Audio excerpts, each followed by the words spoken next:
Governor ప్రసంగాన్ని అడ్డుకోవడం దారుణమన్నారు. ఇలాంటి ఘటనలు సభను అవమానించడమేనని చెప్పారు.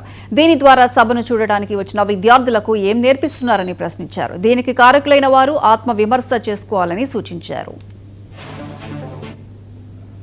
గవర్నర్ గారి స్పీచ్ విషయంలో నాకైతే చాలా బాధ అనిపించిందండి. ఇది సభలో మాట్లాడితే ప్రజలకు కూడా వెళ్ళవలసిన అవసరం ఉందని నేను భావించాను. అందుకే చెప్తాను, మీకు ఆల్పర్మిషన్ చెప్తాను. మన అందరం బాధ్యత గల ప్రజాప్రతినిధులు. ప్రజలు ఎంతో నమ్మకంతో మనకు ఓటేసి ఇక్కడ పంపించారు.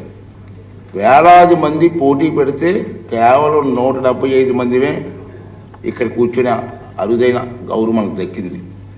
మనం ఏ పని చేస్తున్నా సభలో ఉన్న సభ వెలుపల ఉన్న ఈ విషయం గుర్తుంచుకోవాలి.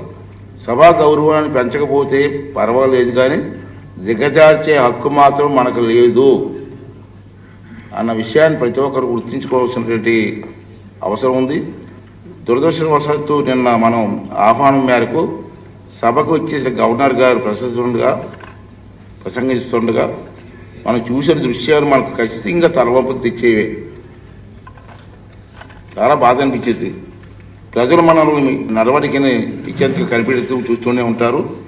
అవకాశం దొరికినప్పుడు బుద్ధి చెప్పడానికి వెనకాడరు.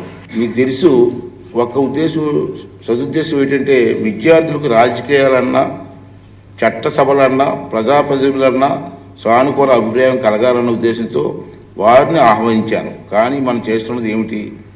గవర్నర్ గారి ప్రసంగాన్ని నినాదాలతో అడ్డుకొని కాగితాలు చింపి వెదజల్లని సభ్యుల ప్రవర్తన చూసి ఆ విద్యార్థులు ఏం నేర్చుకుంటారు?